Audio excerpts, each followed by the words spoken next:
is one particular ways of how you wanted to come by to discover old anime like this. What it comes across, the dubs. Well, particularly most of those anime titles that you could find at your local Blockbuster Video in the 90s, particularly, where they had like a good section full of anime, particularly from the 90s. Especially the ones, like the ones that were infamous, especially for these titles of anime that were ported over to the American market, especially for an English dub by these companies on there, like most of them in general. And that has get to the case, though, of how you wanted to come by for this. Well, I'm bringing this up. Today's subject, we're going to be having a defined anime, remembered for the old school anime fans everywhere. Outlanders, a 1986 anime OVA that is based on an 8-volume manga by mangaka artist Johji Manabe as well, particularly. So this basically approximately of how this makes it very good for a thing. For the, well, we'll get to the overall thing. So for the story in the anime OVA Outlanders, it starts off with how it's in space. The San Kanto Vuksu alien princess named Calm, who's basically always wanted to expect of how something's invading Earth, and as well, like, the soldiers were trying to shoot off these invaders that are part of the Sanko Hotoksu, or whatever you want to pronounce it. That's the empire here of this particular one. So Calm has to basically kill the soldiers in a slaughtering them with her sword, particularly of how the regrets has been going as well. And yet she killed the soldier's body by decapitating the soldier's head with her sword, until the photographer journalist guy named Tetsuya took the picture of the chaos by capturing the photos, which catches her attention. So she almost about to kill him, but he eventually takes the picture, which blinds her. But then he just pinned her to the wall, and he got the feeling of something is happening between his legs as well, just because she is scantily clad, because her metal scantily clad bikini-like outfit. So she knew that he had the hots for her, but then he basically stands back, but then she gives him the peck kiss on the lip, which gave him the language of how she introduces herself to Calm, to Tetsuya particularly. But it wasn't too long until she knocks Tetsuya right in the head with the back of the sword and takes him to her spaceship, particularly of how it's basically like she got the proposal for the marriage, particularly for between him and Tetsuya, which things haven't gone particularly expect of how it goes. Usually, of course, or particularly, we get to where we get to where how she meets in the part of how there's something that she's just trying to save Tetsuya's home planet Earth from being invaded by the invaders of which you guessed it, probably the Santo Vaxu Empire,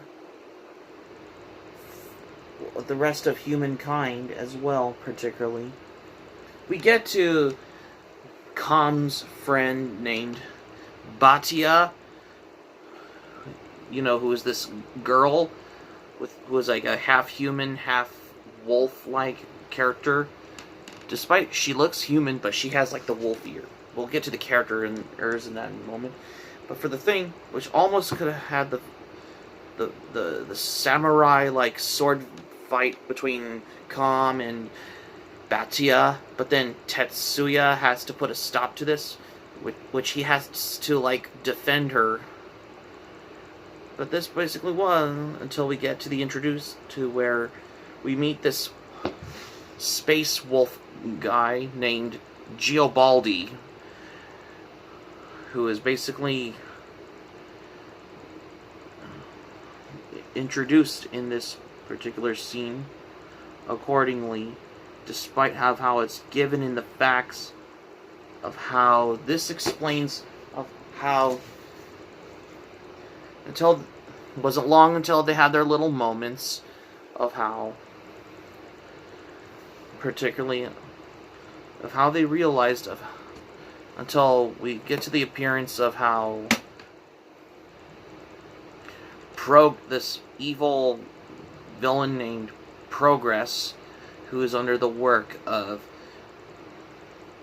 the Emperor, who is Kam's father, particularly of how he wants to he cannot allow she cannot marry Tetsuya, but she has every right to be in love with Tetsuya. And that we get to the part of the romance, particularly just because we see where Kam and Tetsuya were in the bed and they wanted to make love and they had sex, particularly. But this wasn't long until the arrival of Kam's father, who was the Emperor's spaceship, arrived, particularly. But then we get to the part where she wanted her father, who's the Emperor of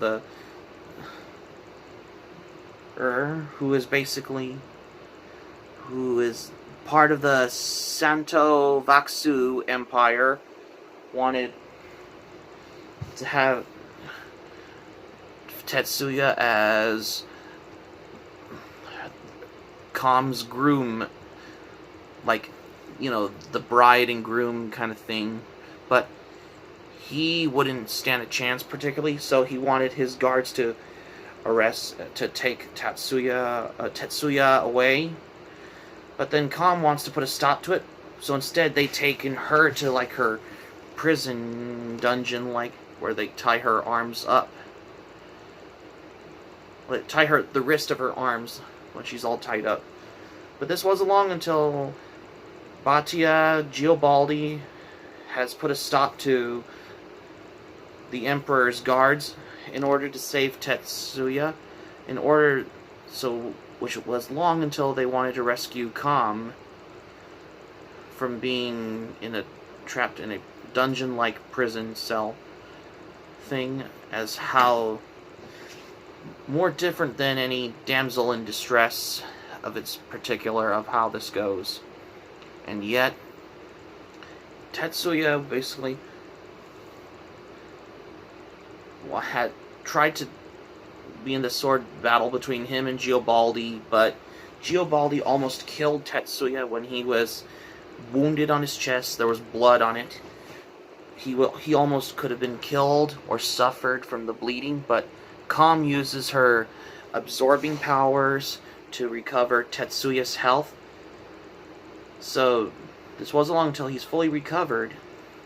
Well, that was a good sign, particularly.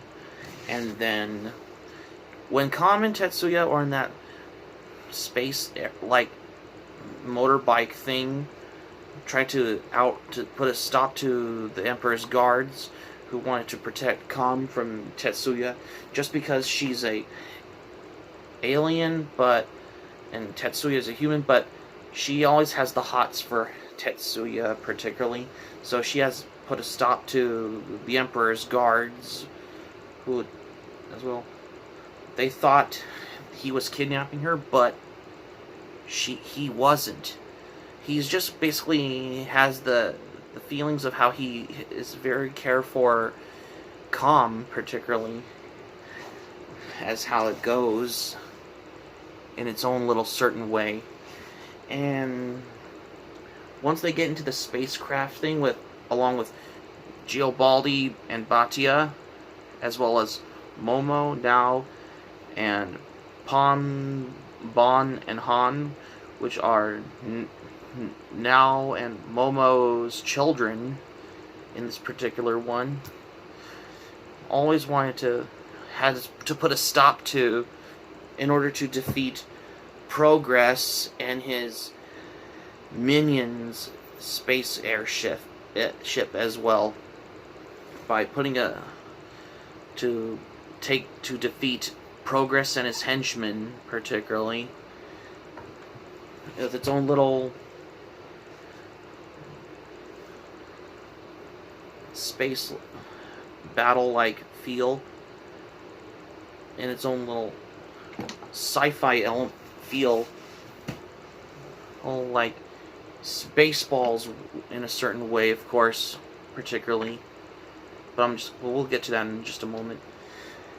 Once they defeated Progress and his henchman's space airship as well, and Progress is killed during his spaceship has been exploded, and the Emperor's guards, who wanted to know that they were stealing the script, but instead he tells them leave them be. And that's how you end this OVA, with the romantic moments.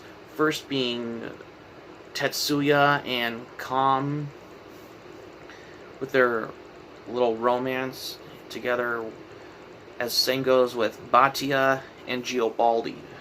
And that's how you end this story, with the song Starry Eyes. So that's how the story, we all know the story goes, particularly. It's just a little basic certain way of how I come to think of it. In case you're wondering as well, the story is very good so far. It really does have a good mix and good feel of certain ways of how this came across, particularly of how, just to consider how it's a lot more different from the original manga, despite the manga only lasted about 8 volumes. And yes, I could consider this to be one of my all-time favorite guilty pleasure anime OVAs as well. The story is superb. Some of the characters, like Raisa, or whatever you want to pronounce her name, the German girl character from the Outlanders manga, was never added in the original, in the anime OVA. Kind of interesting fact, though, hasn't it? Yeah, the characters we all know, particularly. We all know that this one has a anthropomorphic wolf character, which is Giobaldi, particularly, because despite of how he is the only anthropomorphic wolf character in this particular OVA, like this, sort of like how it's the main inspiration came from this character John Candy played in Spaceballs, which is the basic inspiration from that when Johji Manabe created the Outlanders manga as well. And including other characters like Now, Momo, as well as their children, which is Han, Bon, and Pon as well. which we all know with who these characters are, particularly in that particular story of how, well, the characters as well. The music, I love the music. This has like a little feel of 80s heavy metal or hard rock sound, particularly because of those killer power chord riffs.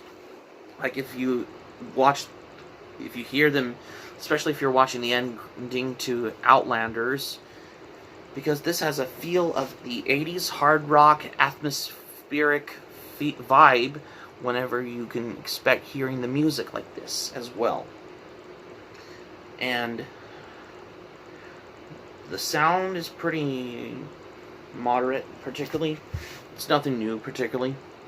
It wasn't that easy, particularly, of how, just to consider how what this anime had a lot to do, particularly for this one. And yet, this was particularly of how I can come to think of it. And as for my thoughts on the Outlanders anime OVA, when this OVA came out, they thought that they originally wanted to plan for to make like a 13 episode or a 26 episode or ode series of this particular anime, like Outlanders, but unfortunately it didn't turn out as expected. That they could have done one, but then again, if this would ever got a 2023 series, which it will be in the works, which rumor has it that will be also in the work if they ever wanted to attempt to do like a series for this. And despite that, and also the animation for the anime Outlanders, it gives me kind of like that little reminiscent feel to like these other 80s anime that were broadcasting on television in Japan during that time in the golden age era of anime, which there's a lot of them to go for, of what dreams of what they were doing, of how they wanted to come across for this than any other anime on there, which that'll basically stand the testimony. They have aired this kinds of 80s anime a lot more for the attention, more for the credibility results of how, just to consider, it's starting to become a household name in general. Well, it's not a bunch of the titles of its kind, but I think what makes interesting, particularly for an OVA like Outlanders, despite that this is one of those anime series that have gotten ported over to the US during the 90s, when it was first originally dubbed in English by US Redemptions as well, which it was only originally released on VHS. And yeah, you thought that the dub was cheesy, that's why. And of course, that's considering the fact of how I wanted to come across for a generation of this, for its own little standard testimony for that. And guess what? This OVA, like Outlanders, on the whole levels on this, just because there's some graphic violence on there, like the sword decapitating on the head on there, which is very violent than any other cartoon on the face of the earth. Not even one of them in general. As well, there's some fan service and some sexual innuendos in that one. Unlike most other animes on there. This was the first example of late 80s, early 90s anime examples that wanted to have fan service. And also there's some adult jokes in this particular one. As particularly of how this goes. The story was great. The characters are basically more different on there as opposed to the original manga. The animation's awesome. I loved it. The story, the plot is very good. The audio was good. Oh, the sound was good on here, especially if you want to watch this particular one. I would highly recommend if you could watch this in like its original Japanese with English subtitled as well. For overall, for the anime OVA like Outlanders, is that I would say particularly this is one of the greatest animes of the 90s that almost defined it like fan service particularly.